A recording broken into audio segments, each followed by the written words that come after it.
चलिए हम आपको ले चलते हैं, झाड़ा ना बाहर मत पूछ सकते हैं, बायोलॉजी में देखिए इधर लिखा है उससे पीछे कंजुगेटेड प्रोटीन। देखिए कंजुगेटेड प्रोटीन को बनाने में कौन सा ग्रुप आता है? अमीनो एसिड के अलावा बहुत सा एक ग्रुप होता है जो क्या बोलते हैं? Phosphatic group. और उसका क्या एग्जांपल होगा वो हम लिखेंगे। देखो एक पहला कंजुगेटेड प्रोटीन है ग्लाइकोप्रोटीन। क्या है जी? ग्लाइकोप्रोटीन में कौन सा फॉस्फेटिक ग्रुप होता है? कार्बोहाइड्रेट। ग्लाइकोप्रोटीन में कौन सा फॉस्फेटिक ग्रुप प्रेजेंट होता है? कार्बोहाइड्रेट। क्या ग्लाइकोप्रोटीन का एक उदाहरण बताओ, एग्जांपल बताओ, क्या बोले याद रखोगे? म्यूसिन। क्या याद रखेंगे? डायरेक्ट परीक्षा में पूछेगा। दूसरा है कंजुगेटेड प्रोटीन फॉस्फोप्रोटीन। क्या नाम है जी?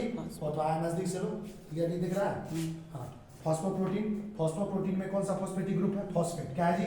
और इस फॉस्फोप्रोटीन का उदाहरण कौन है? कैजीन। कैजीन का मतलब होता है मिल्क प्रोटीन। दूध पीने से हमारे बॉडी में जो प्रोटीन आता है मिल्क प्रोटीन, उसको क्या बोलते हैं? कैजीन। तीसरा जो है कंजुगेटेड प्रोटीन, उसका क्या नाम है? लिपोप्रोटीन। क्या नाम है? लिपोप्रोटीन में कौन सा फॉस्फेटिक ग्रुप होता है? लिपिड। और लिपोप्रोटीन का एग्जांपल कौन होता है? सेल मेम्ब्रेन, कोशिका झिल्ली, है ना? सेल का कोशिका झिल्ली जो होता है उसमें ये लिपोप्रोटीन पाया जाता है। चौथा है मेटालोप्रोटीन। मेटालोप्रोटीन एक तरह का कंजुगेटेड प्रोटीन होता है। मेटालोप्रोटीन में कौन सा फॉस्फेटिक ग्रुप होता है? मेटल। मेटल मीनिंग होता है धातु। मेटालोप्रोटीन का उदाहरण कौन है? नाइट्रोजिनेज। नाइट्रोजिनेज में कौन सा मेटल होता है? धातु।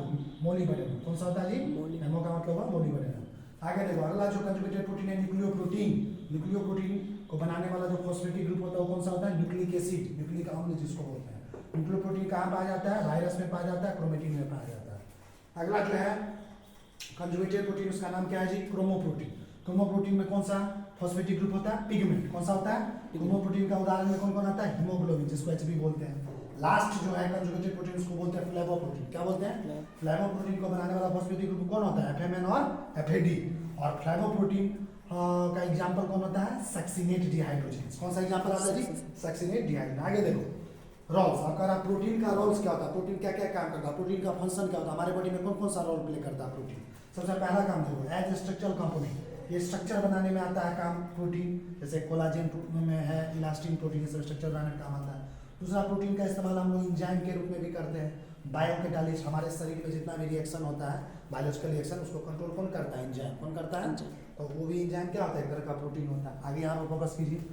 प्रोटीन का इस्तेमाल हम लोग रिसेप्टर के रूप में करते हैं। चौथा, प्रोटीन का इस्तेमाल हम लोग कैरियर प्रोटीन के रूप में करते हैं। जैसे देखो हीमोग्लोबिन, हीमोग्लोबिन जो होता है जिसको हम लोग शॉर्ट फॉर्म में एचबी बोलते हैं। हमारा जो खून होता है ना, रेड ब्लड सेल आरबीसी, उसमें एक पिगमेंट पाया जाता है लाल कलर का, वही कहलाता है हीमोग्लोबिन। इसलिए खून पूरा लाल दिखता है, ये लाल कलर का होता है, क्या आयरन से बना होता है। हीमोग्लोबिन भी क्या करता है? कैरियर प्रोटीन के रूप में काम करता है। ये हीमोग्लोबिन क्या करता है? ट्रांसपोर्ट O2 एंड CO2, हमारे बॉडी में ऑक्सीजन और कार्बन डाइऑक्साइड को क्या करता है? ट्रांसपोर्ट करता है। उसी तरह एक कैरियर प्रोटीन है मायोग्लोबिन। क्या नाम है जी?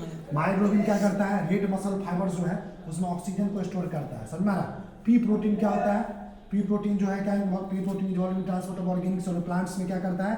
ऑर्गेनिक सॉल्यूट के ट्रांसपोर्ट में मदद करता है। प्रोटीन का अगला रोल क्या है? प्रोटीन का इस्तेमाल करते हैं स्टोरेज प्रोडक्ट के रूप में। जैसे दाल, पल्सेस मतलब क्या होता है? दाल। दाल में स्टोरेज प्रोडक्ट के रूप में करते हैं।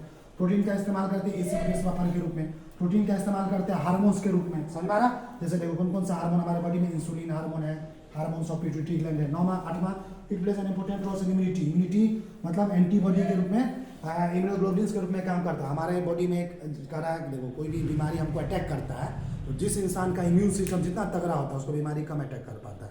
तो इम्यूनिटी में रोल प्ले करता है, समझे? बीमारी के खिलाफ लड़ता है, एक सब्सटेंस बनाता है जिसको क्या कहते हैं? एंटीबॉडी। जिस इंसान में एंटीबॉडी बनेगा वो बीमारी के खिलाफ अपना लड़ेगा। आगे देखो नामा रोल है, it plays an important role in locomotion and movement as contractile protein and actin myosin. देखो इसका और इंपॉर्टेंट रोल क्या है प्रोटीन का? लोकोमोशन और मूवमेंट। देखो लोकोमोशन मूवमेंट आगे पढ़ाएंगे चैप्टर में। मूवमेंट का मतलब क्या होता है?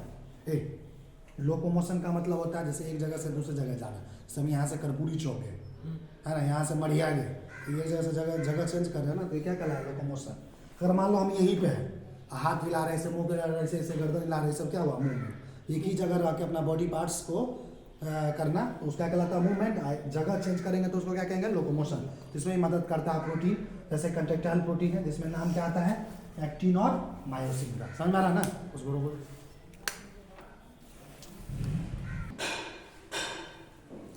कटना नहीं चाहिए।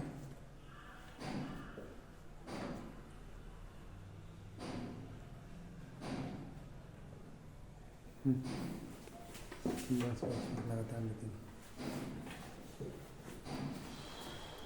देखिए इधर अब हमको बायोमोलिक्यूल्स में देखिए इधर अगला टॉपिक है प्रोटीन में डीनेचुरेशन ऑफ प्रोटीन। अब आपसे कोई पूछेगा ये सर डीनेचुरेशन ऑफ प्रोटीन क्या होता है, तो इसको देखते हैं।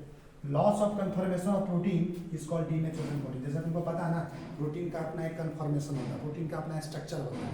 बताते हैं प्रोटीन का 4 तरह का स्ट्रक्चर होता है। एक होता है प्राइमरी स्ट्रक्चर, एक होता है सेकेंडरी स्ट्रक्चर, एक होता है टर्शियरी स्ट्रक्चर, एक होता है क्वाटरनरी स्ट्रक्चर। मान लो ये प्रोटीन का स्ट्रक्चर ही खराब हो जाए, स्ट्रक्चर हटाएगा, स्ट्रक्चर का लॉस हो जाए, कन्फर्मेशन का लॉस हो जाए, है ना। तो इसी घटना को, स्ट्रक्चर के लॉस को, कन्फर्मेशन के लॉस को क्या बोलते हैं, डीनेचुरेशन। क्या बोलते हैं।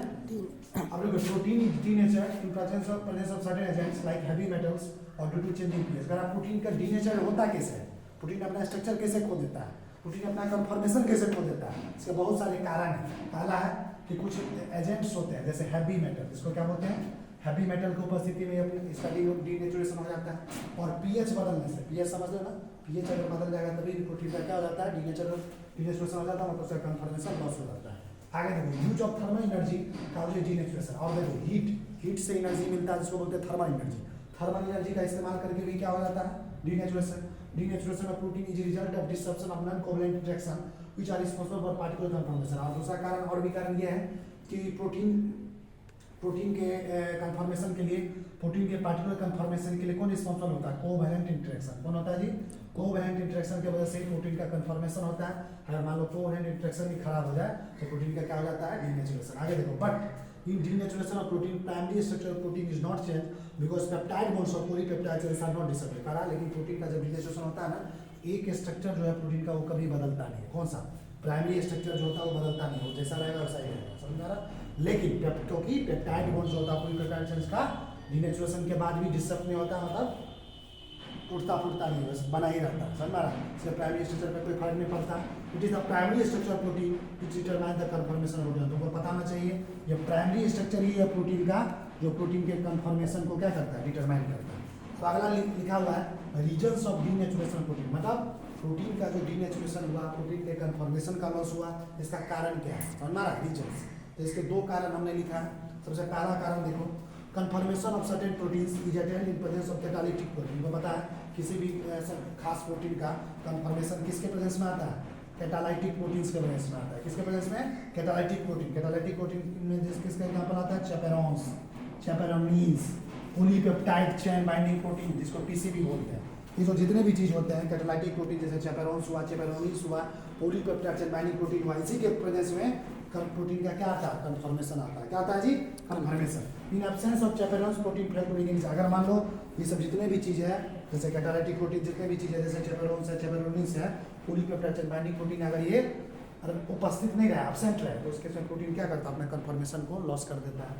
दूसरा कारण क्या है, ये proteins have attend confirmation gradually part by part during its emergence through हिसाब से। मान लो प्रोटीन का कन्फर्मेशन अटेंड हुआ पार्ट बाय पार्ट राइबोसोम के थ्रू, है ना, अल्बिक सेल जब वो बनता है, it will not be able to regain this conformation.